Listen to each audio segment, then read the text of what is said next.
Vale, pues empezamos. A ver. Empezamos la sesión y voy a hacer una pequeña introducción. ¿Veis la pantalla? Supongo que sí, ¿no? Que está compartida. Sí, sí. Perfecto. Pues la idea es, voy a hacer un poco así, una breve introducción a modo esto que hemos empezado, a hacer un repaso más que a hacer cosas nuevas. Vamos a ver lo que ya podéis ver en el material de estudio, pero un poco también para si hay alguna duda de alguno de vosotros o tenéis alguna cuestión a formular, pues la podéis plantear durante esta media hora, 45 minutos que vamos a estar realizando este webinar. Vale.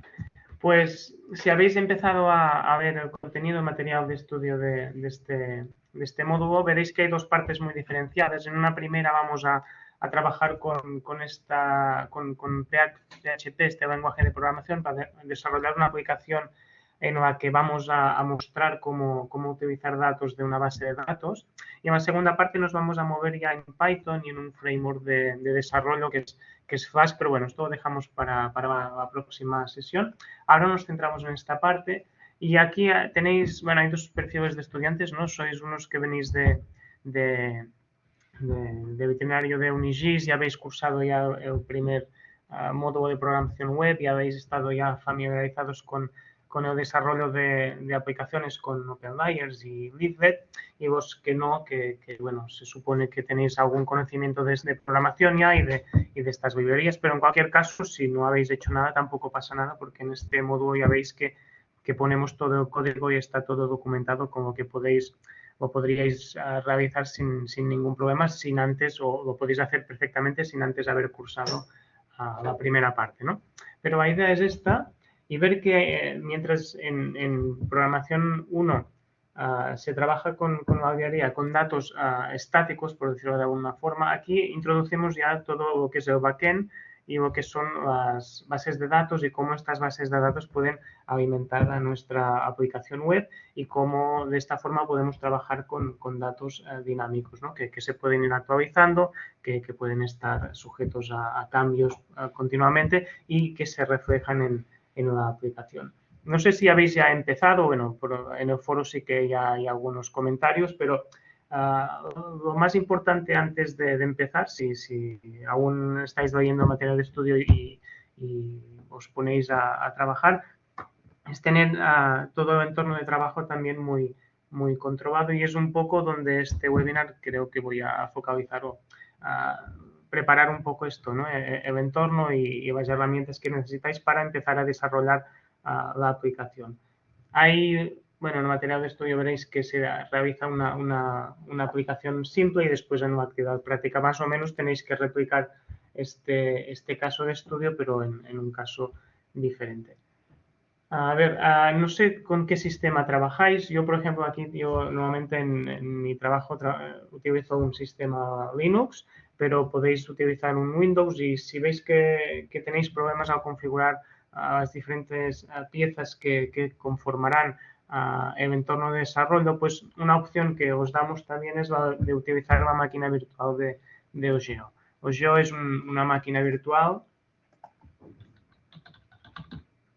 sobre un entorno Linux y en la que hay todas las piezas, ¿no? ya instaladas y configuradas. El problema de Ogeo es que tiene infinidad de herramientas ya montadas, pero por otro lado te ahorras el hecho de tener que montar y configurar estas piezas. Nosotros aquí básicamente necesitaremos el servidor de aplicaciones Apache y la base de datos PostgreSQL que en esta máquina ya vienen. Lo digo porque si alguien tiene algún problema y se encalla y no puede montar en el sistema con el que trabaja habitualmente, una opción es esta, ¿no?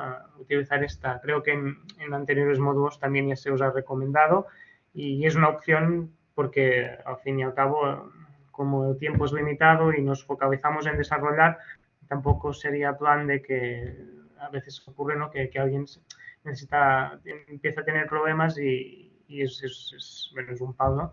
Tener que ir configurando cosas que no saben, con lo que si utilizáis esta máquina, pues os puede resolver el problema. Obviamente, después del rendimiento de trabajar, si no tienes un entorno muy potente, esto puede ralentizar procesos, etcétera, etcétera, pero tiene esto, como os digo, la ventaja de que ya está todo instalado y configurado. Hecho esto, pues las piezas que vais a necesitar en primer lugar es la base de datos. Aquí trabajamos o lo que se propone trabajar es con una base de datos Postgre y con POSIX, que es esta extensión, ¿no?, para trabajar con datos geoespaciales.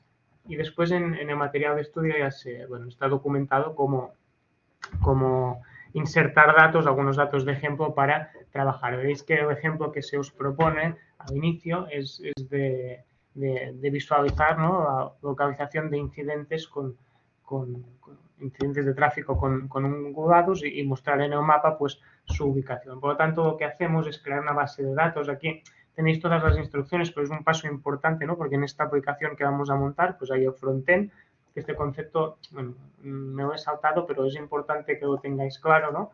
En una aplicación web tenemos dos partes diferenciadas, lo que sería el frontend y el backend.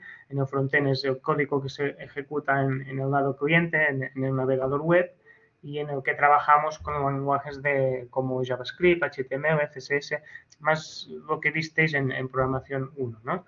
Y en el backend desarrollamos pues el código, en este caso código Python, que es el que interactúa con nuestra base de datos y que nos permite hacer las consultas, las operaciones, etcétera, para mostrar después estos datos en cliente. Por lo tanto, a lo largo de todo este módulo iremos jugando con las dos partes, la parte cliente y la parte servidor con el desarrollo del código del backend. Ahí utilizamos PHP y por lo tanto, bueno, lo primero como os decía, tenemos que tener montada la base de datos Postgre, ¿vale? Ahora lo que voy a hacer en este webinar es un poco repasar así a grandes rasgos lo que vais a hacer a lo largo de estas semanas, especialmente durante este primer bloque de contenido del módulo. Utilizamos POSIX pues porque es una base de datos que a nosotros nos funciona muy bien, es de código abierto y incorpora esta componente espacial que es POSIX, que nos permite manejar, ¿no?, pues, datos geoespaciales sin demasiados problemas, porque incorpora además muchas funciones para procesar, para analizar, para hacer consultas espaciales sobre estos datos con componente geográfico. Por lo tanto, aquí montamos una base de datos, creamos nuestra tabla y ahí pues tenemos diferentes tablas que son las que vamos a utilizar para visualizar los datos en la aplicación. Desde aquí he creado una base de datos programación PAU2 y con diferentes tablas que son las que ya tenéis el código aquí también para hacer las inserciones en esta base de datos, que podemos consultar.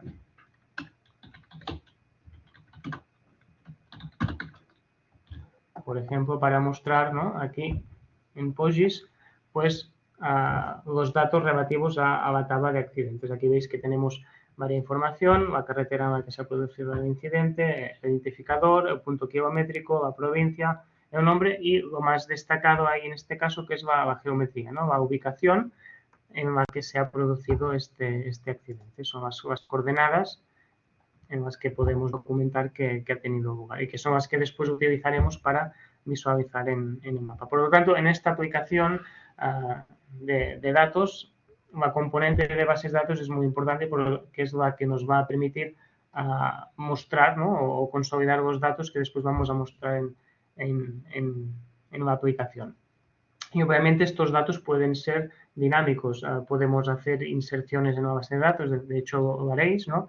Desarrollaréis un código para añadir nuevos accidentes, editar accidentes, o sea, cambiar la ubicación o cambiar atributos de estos accidentes, pero siempre los datos estarán consolidados en esta base de datos que habréis creado. Por lo tanto, esto será un poco el núcleo, ¿no?, el core de la aplicación que se va a desarrollar. Después, esto sería la primera pieza con la que tendréis que lidiar, que es si no la tenéis instalada, pues instalar la base de datos Postgre, crear las tablas e insertar los datos. Ya os digo, si tenéis problemas en montar todo esto en vuestro sistema, una opción pues siempre será utilizar la máquina virtual de Osgeo, que con un VirtualBox lo podéis, en la documentación, en el apartado software ya lo tenéis todo documentado, ¿no? Pero si tenéis problemas, obviamente hay los foros y yo creo que la primera fase es centrarse ahí en montar esta base de datos y tener todos los datos ahí disponibles. La segunda fase es la de disponer del servidor web. En este caso, pues trabajaremos con código PHP que se ejecutará, o que hemos, tal como diseñado, ¿no? Pues es ejecutarlo en un servidor Apache que nos permite servir o ejecutar este código PHP. Ahí tenéis en la documentación todos los ejemplos, todos los scripts. Lo que se recomienda aquí en el apartado software es instalar Xampp, ¿vale? Que es un stack, ¿no? de herramientas entre las cuales ya figura el intérprete de PHP y después también el servidor Apache, pero obviamente también podéis instalarlo y montarlo por piezas, no es necesario que instaléis todo este stack Xampp. Si queréis, pues podéis por un lado instalar PHP en el sistema y después por otro el servidor Apache. Sería exactamente lo mismo. Y después, bien, todo el código PHP que utilicéis deberá estar ubicado en un directorio de ordenador normalmente. Aquí.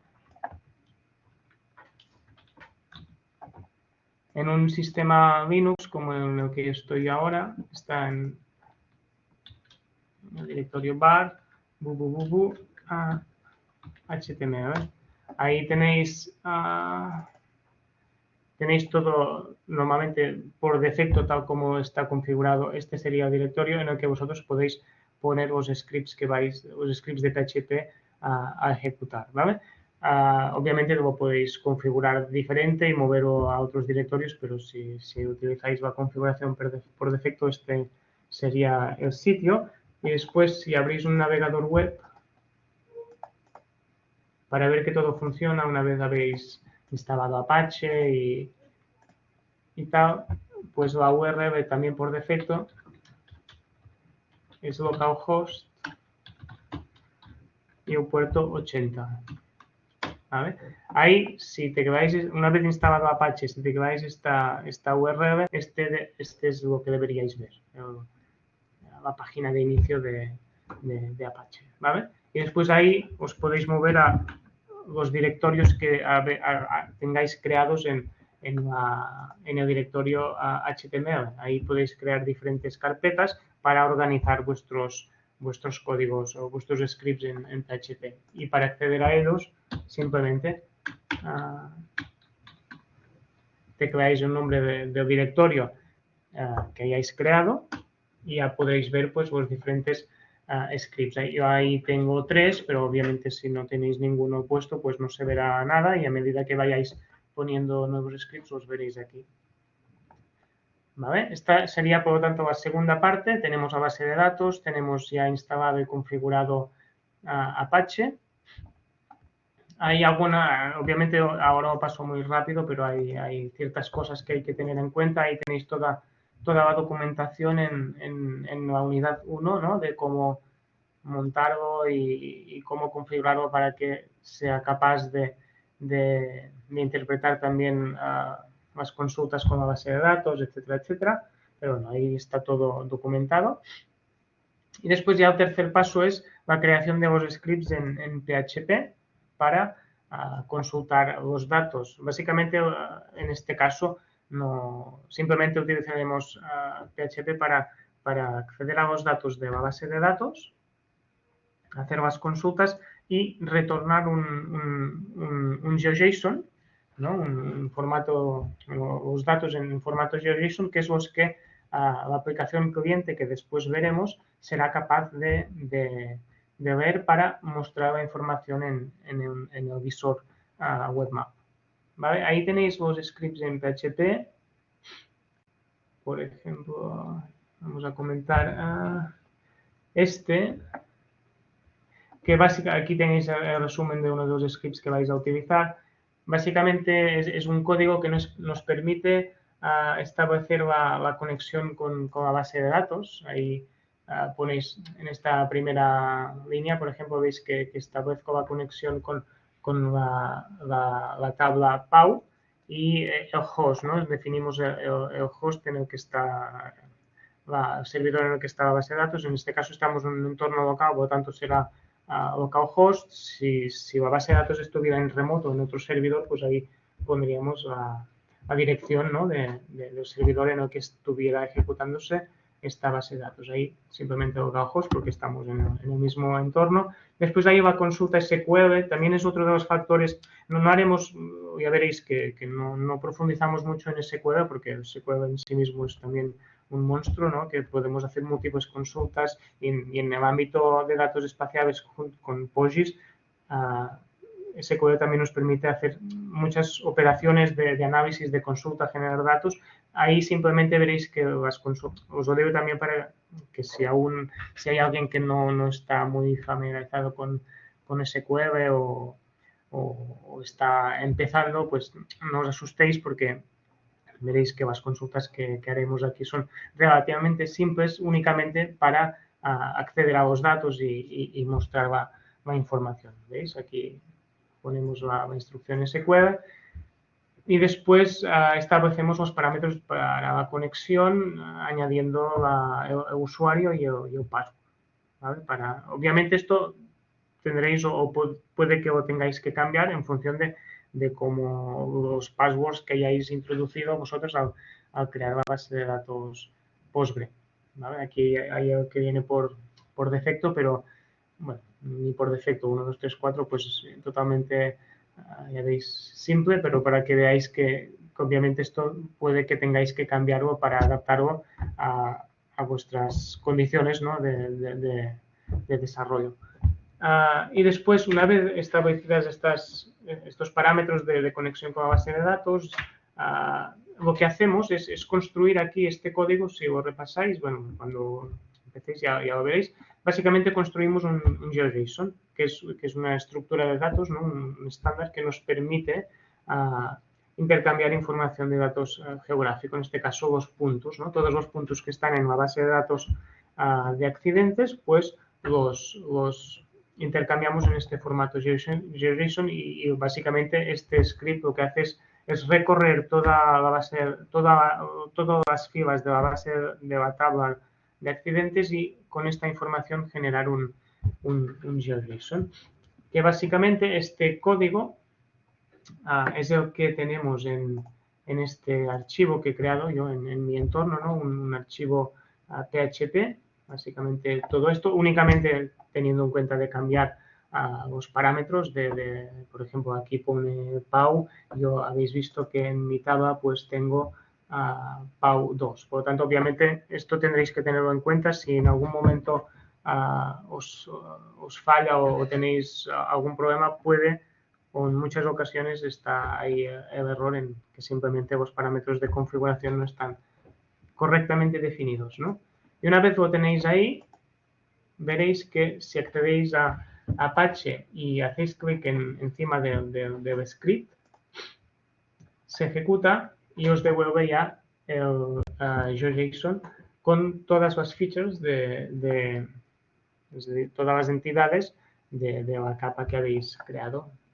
Si la desplegamos, veréis que hay tantas entidades como accidentes hay registrados en la base de datos y después de cada una de las entidades podéis acceder a su geometría, que es de tipo punto, a sus coordenadas y a sus propiedades. Básicamente veis que esta estructura no es más que la que hemos definido aquí en este script. ¿Vale? Entidad de tipo feature collection con el array de puntos y estas propiedades. ¿Vale? Por lo tanto, esta parte es la que nos permite hacer la consulta a los datos de nuestra base de datos y generar el GeoJSON. Por lo tanto, tenemos ya más de la mitad casi del camino hecho y únicamente falta la parte de visualizar los datos en un visor, en un mapa web interactivo, que como habéis visto en este caso, pues optamos por utilizar OpenLayers. OpenLayers, pues nada, es una librería JavaScript, es de código abierto que nos permite pues hacer mapas interactivos. Hace ya bastante, pues una librería que lleva ya su trayectoria, ya hace años que está en desarrollo, hay una comunidad de usuarios bastante importante detrás y además la documentación, si os fijáis, veréis que está lleno de ejemplos, de documentación y desde la misma página web podéis, obviamente vosotros en el material de estudio pues tenéis todos los ejemplos ya documentados y casi no sería necesario que vierais aquí a la página de OpenLayers, pero si tenéis curiosidad o si queréis ampliar conocimientos, pues ahí veréis, hay todo el contenido necesario para desarrollar la aplicación. Y lo que está muy bien es la página de ejemplos que tienen, que hay muchos, y aquí sobre cada uno de estos ejemplos, por ejemplo, bueno, uno al azar, veis, está muy bien porque veis en la documentación, ¿no?, el resultado y después aquí os ponen siempre el código que se ha utilizado para generar este ejemplo. Como que es, bueno, creo que es de los proyectos que existen así de mapas, para crear mapas web interactivos, es de los que está más bien documentado. También encontraréis obviamente documentación y consultas en foros como Stack Overflow, etcétera, pero la propia página web pues está muy bien trabajada y con unos ejemplos muy interesantes para después pues plasmar este código, ¿no?, a vuestros propios desarrollos. Alternativa a OpenLayers que tendríais, pues sería por ejemplo Leaflet. También es otro proyecto para desarrollar mapas web interactivos de código abierto. No es tan, la ventaja de OpenLayers es que por defecto ya te instalas todo el paquete. Sí que hay algunas extensiones, pero en principio viene con todas las funcionalidades y después ya lo tienes todo montado y vas utilizando los paquetes que necesitas. Leaflet es un poco contrario, es una librería mucho más ligera, pero para añadir funcionalidades en general es necesario recurrir a las extensiones. ¿Vale? Hay muchas, ¿dónde están? Bueno, extensiones o plugins, como dicen aquí. O sea, por defecto es muy minimalista y después se extiende a base de muchos plugins. Es justo un poco al contrario de lo que ocurre con OpenLayers, que por defecto ya es muy completa y después tú vas...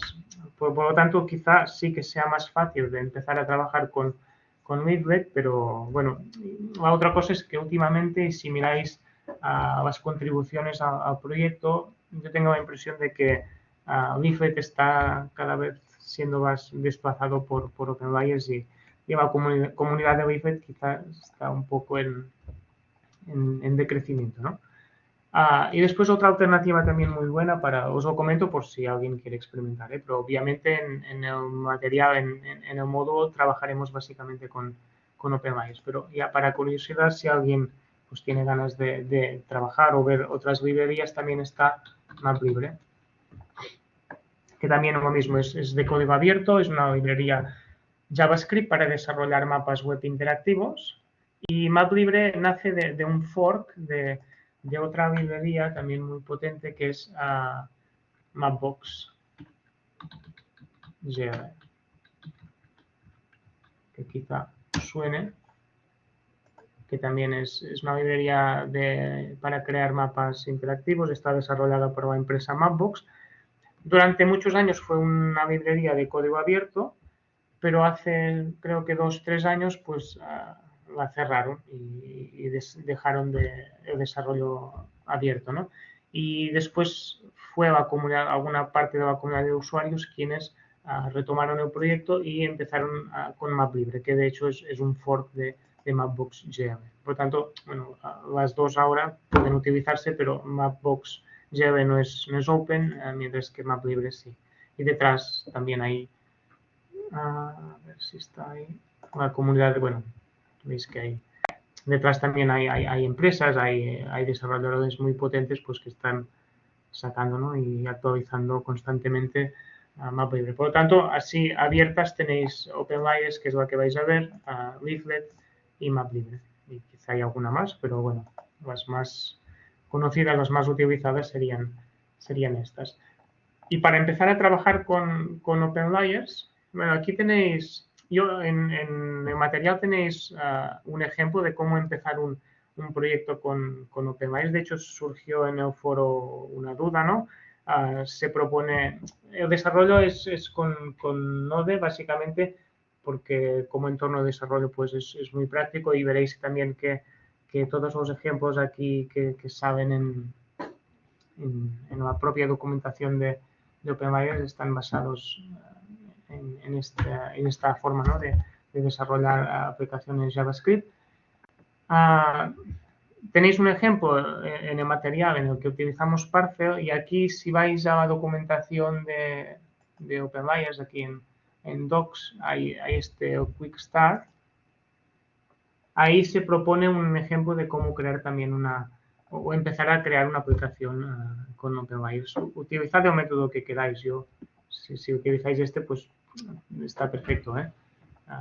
Es lo mismo y el resultado será exactamente lo mismo, y de hecho ahí está seguramente en la última actualización y con ejemplos también muy claros. O sea, si queréis empezar a arrancar un proyecto, podéis utilizar esto, el ejemplo que os proponemos, que básicamente es muy similar a este, o utilizar directamente este. Ahí también veréis el código y veréis que en esta aplicación, pues al crear, al ejecutar estas instrucciones, pues se crea una aplicación. Ahí he puesto un ejemplo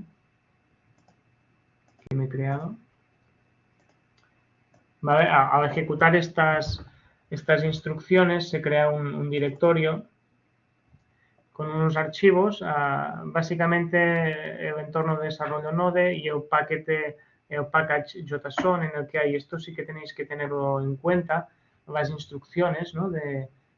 para arrancar el proyecto, que es el start, el build para hacer la compilación o para arrancar el servidor.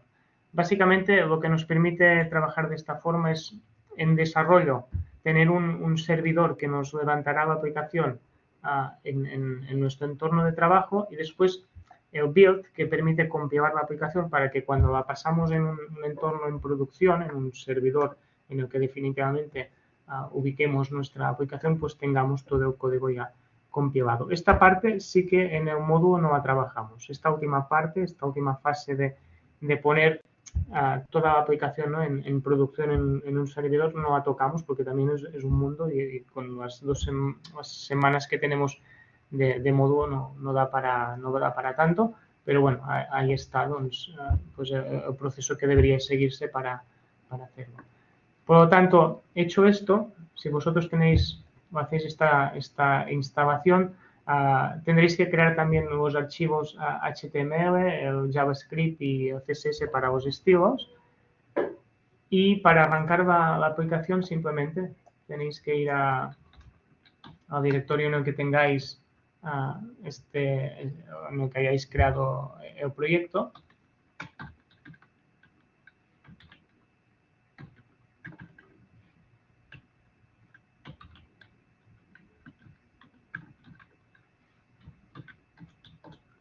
¿Vale? Y la instrucción es npm run dep start. ¿Vale? Con esta instrucción arrancaréis vuestra aplicación. Aquí se genera una URL que la podéis poner en un navegador web. Y ahí veis el resultado. De esta forma, lo que hacéis es que con Node os ayuda a levantar un servidor, porque si vosotros cogéis este archivo sin utilizar Node, como se hacía hace unos años, ¿no? El desarrollo de aplicaciones en este caso, cogíamos el archivo HTML y lo abríamos directamente con el navegador. Pero en este caso, pues esto no funciona. Necesitamos levantar un servidor que el propio Node ya nos proporciona. en este caso que es Vite, pero también podemos utilizar Parcel como en el ejemplo que hemos propuesto en el material. Y entonces ahí veis los cambios. Y vosotros, a medida que la ventaja de esta, de utilizar o de programar de esta forma, es que vosotros a través de vuestro editor de código podéis ir haciendo cambios y a medida que vayáis haciendo cambios los veréis reflejados ahí en la aplicación. O sea, podéis, si trabajáis con dos pantallas, por ejemplo, podéis poner en una pantalla pues el editor de código y en la otra la aplicación funcionando, y a medida que vayáis haciendo cambios veréis que esto se va recargando y vais viendo los cambios. Otra cosa importante también para desarrollar aplicaciones de este tipo es trabajar siempre con, o tener a mano o abierto ya directamente siempre el inspector, ¿no? Si hacéis clic en el navegador en cualquier parte de la pantalla se abre este menú, hacéis clic en Inspect y ahí os podéis poner en la pestaña Console e iréis viendo la ejecución del código, pero lo más importante es que cualquier error que cometáis, cualquier error que se produzca en vuestro código, lo veréis ahí reflexado. Por lo tanto, podréis depurar, ¿no?, los errores que cometáis, sabréis identificar muy fácilmente, o os permitirá identificar muy fácilmente en qué parte del código pues, se produce un error. Además, con los console logs también podéis ver el contenido de variables, etcétera, etcétera, y esto os ayudará muchísimo a ir desarrollando la aplicación. Y en caso de que se produzca un error también os será más fácil, y os lo digo también después a la hora de compartir en el foro cualquier error que tengáis, a mí también me será de gran ayuda si vosotros compartís el error que la consola os lanza, ¿vale? De esta forma podréis, bueno, identificaremos más bien el problema, incluso veremos en qué parte, en qué línea de código se produce el error y lo podremos resolver más rápidamente.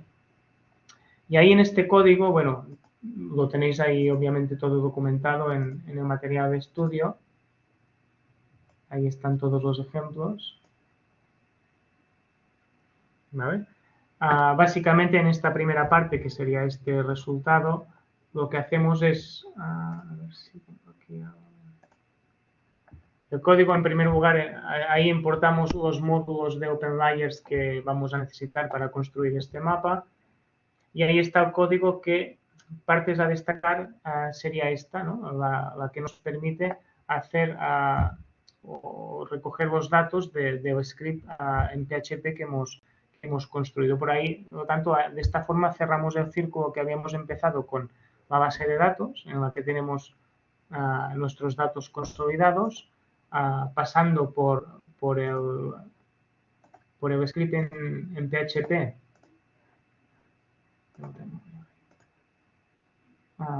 El script en PHP que me permite recuperar los datos en GeoJSON de la base de datos, y finalmente el código JavaScript con OpenLayers en este caso para acceder a este GeoJSON y crear la capa vectorial, en este caso una capa de puntos que son los accidentes y que puedo mostrar en el mapa interactivo. Además de la ubicación de los puntos, si hago clic en cualquier marcador, veo este pop-up con la información. Por lo tanto, recupero todos los datos que están en la base de datos. Cada vez que hago un clic sobre un marcador, ¿no?, hace como la consulta SQL, hace la query para devolver pues, la información asociada a este punto, a los datos que forman parte de la base de datos. Y además veréis que las funciones que implementamos son aparte también para editar esta información, o sea, poder desplazar los puntos por el mapa y editar también sus atributos, o sea, modificar, yo que sé, el punto kilométrico, la provincia, etcétera, etcétera, guardar los cambios y a medida que se vayan modificando aquí en la parte cliente de la aplicación, en el navegador web este, también modificarlos automáticamente en la base de datos, ¿vale? Y con esto pues es un resumen de lo que se ve en esta primera parte del módulo, utilizando en resumen, base de datos, PHP y JavaScript, ¿vale? Para construir esta aplicación web. Después, en la segunda parte, esto ya, bueno, ya haremos también un webinar sobre ello, pero en la segunda parte veréis más o menos lo mismo, con un ejemplo distinto, pero trabajando con Python, con otro lenguaje de programación en servidor. El cliente en la segunda parte será exactamente también el mismo OpenLayers, JavaScript en este sentido no variará mucho, pero sí que el backend será distinto, será en Python. Y ahí, en este caso, con PHP no vemos ningún framework de desarrollo, lo hacemos todo directamente, como utilizamos ejemplos bastante sencillos para empezar, ¿no? Que creamos directamente pues, el código PHP sin utilizar ningún framework. En el segundo caso, en Python, sí que veréis un framework de desarrollo que es Flask, uno de los frameworks que existen en Python para desarrollo de aplicaciones web. Y esto tiene como ventaja de que gran parte del código que vais a utilizar para desarrollar la aplicación pues ya forma parte del core del framework, ¿no? Como que el desarrollo es mucho más rápido porque muchas funciones propias de trabajar con una aplicación web ya vienen incorporadas, como que como desarrolladores únicamente tenemos que centrarnos en aquellas particularidades que queremos que formen parte de nuestra aplicación web y por lo tanto es mucho más fácil de programar y también muy importante que nos ahorramos muchos errores, como reaprovechamos mucho código ya hecho, cosa que no hacemos aquí, ¿no? En el segundo caso veréis que reaprovechamos mucha parte de código, por lo tanto es más rápido de desarrollar y también cometemos menos errores porque ya es código sumamente trasteado por otros usuarios, como que no hay en general bugs ni hay problemas de características. Y esto es el webinar que quería hacer hoy, un poco así de introducción, de presentación de esta primera unidad y también, no sé si tenéis alguna duda, alguna cuestión y si no, dejamos ahí y seguimos en los foros. Cualquier duda que tengáis, cualquier problema, sobre todo comentado en el foro, no perdáis tiempo en este sentido, que no os dé ningún reparo, por eso están los foros, para comentar cualquier problema que tengáis y poder avanzar, que el tiempo es relativamente justo, ¿no? Hay unas cuantas semanas suficientes, pero tampoco para poder perder el tiempo en cosas que os encalléis que después no podréis llegar al final del contenido. No sé si hay alguna duda.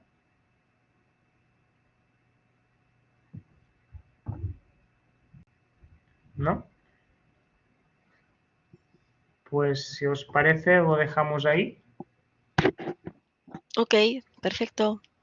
Perfecto, pues muchas gracias. Yo voy a subir también este webinar en el espacio para que lo podáis consultar posteriormente y también para los compañeros que no se han conectado que lo puedan visualizar más adelante. Vale. Pues muchas gracias. A ti. Venga, Adeu. Adeu, vagi bé. adeu.